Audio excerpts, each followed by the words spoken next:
নমস্কার বন্ধুরা, সোমা কিচেনে সবাইকে স্বাগত জানাই। আজকে আপনাদের জন্য নতুন ভিন্ন স্বাদের একটা রেসিপি বানিয়ে দেখাবো। রেসিপিটির নাম টমেটো রাইস। এই রাইসটা বাচ্চা থেকে বড় সবাই কিন্তু ভালোবাসবে খেতে।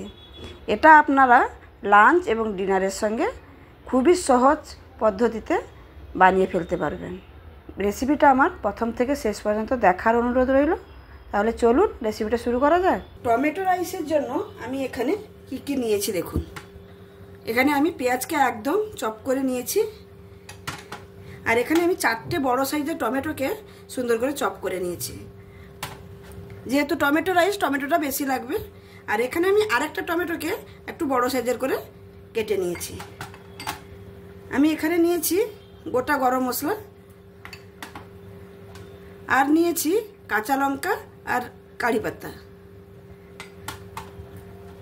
আর একটু নিয়েছি ধনে পাতা। তাহলে আমি এবার রান্নাটা শুরু করি। আর আমি এখানে রাইস আমি আগে থেকেই করে নিয়েছি। টমেটো রাইসটা করার জন্য আমি এখানে একটা কড়াই নিয়ে নিয়েছি। কড়াইয়ের মধ্যে আমি পরিমাণ মতন তেল দিয়ে দিয়েছি। এবার আমি ফোড়নে যে রেখেছি গোটা গরম মশলা, সেটা আমি দিয়ে দেবো। এখানে আছে লং, দারচিনি, এলাচ আর একটা স্টার অ্যানিস। তারপরে আমি এখানে দিয়ে দেবো কারি পাতা, কাঁচা লঙ্কা, আর এখানে দিয়ে দেবো 3টা শুকনো লঙ্কা। এটাকে সুন্দর করে ভাজা ভাজা করে নেব। ভাজা ভাজা হয়ে গেছে। এবার আমি পেঁয়াজ কুচিটা দিয়ে দেব।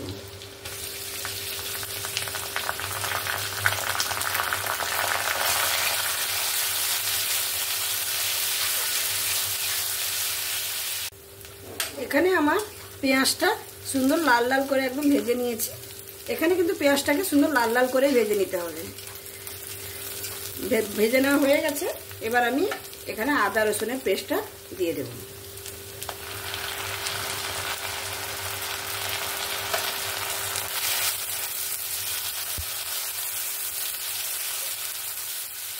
এখানে আমার আদা রসুনটাও সুন্দর করে ভেজে নিয়েছি।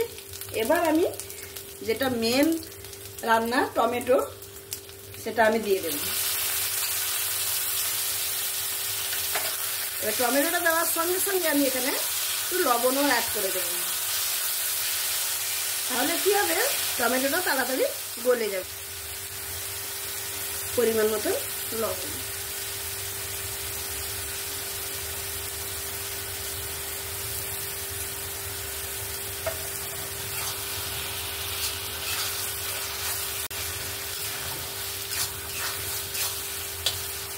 এখানে আমি লবণটা দিয়ে টমেটোটাকে ভালো করে কষিয়ে নিয়েছি। দেখুন, দেখেই বুঝতে পারছেন একদম টমেটোটা গলে গেছে।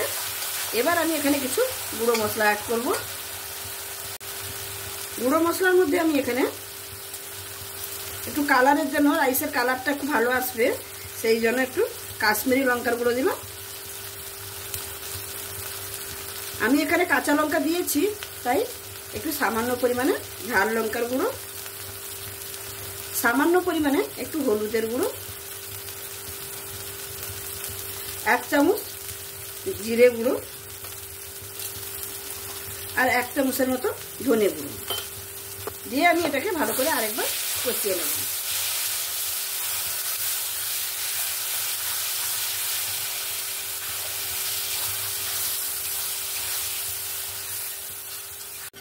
মশলাটা এখানে আমার সুন্দরভাবে ভেজে নিয়েছি।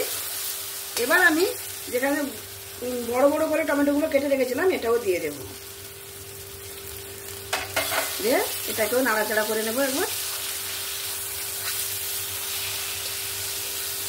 এখানে আমার সুন্দরভাবে মশলাটা কষানো হয়ে গেছে। এবার আমি রাইসটা দিয়ে দেব।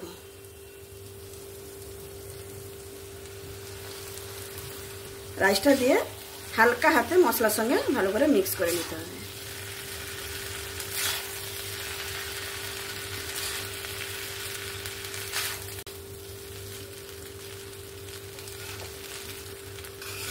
এখানে দেখুন আমি রাইসটা ভালো করে মিক্স করে নিয়েছি একদম মশলার সঙ্গে। কত সুন্দর দেখতে লাগছে দেখুন রাইসটা।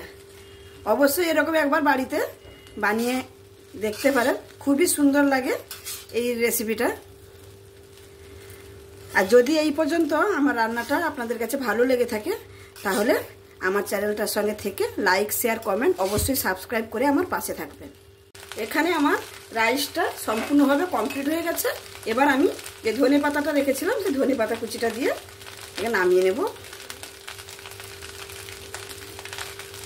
তাহলে বন্ধুরা দেখতেই পেলেন আমি কি করে টমেটো রাইসটা বানালাম।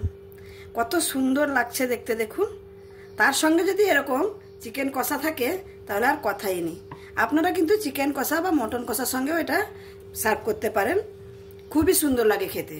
আমার এই রেসিপিটা যদি আপনাদের কাছে ভালো লেগে থাকে তাহলে অবশ্যই লাইক শেয়ার কমেন্ট এবং সাবস্ক্রাইব করে আমার পাশে থাকবেন। পাশে থাকলে আমি আরও নতুনত্ব ভিডিও নিয়ে আপনাদের সামনে আসতে পারবো আর আপনাদের উপহার দিতে পারবো। আজকের মতো আমি এখানেই শেষ করছি। সবাই ভালো থাকবেন, সুস্থ থাকবেন, সাবধানে থাকবেন। ধন্যবাদ।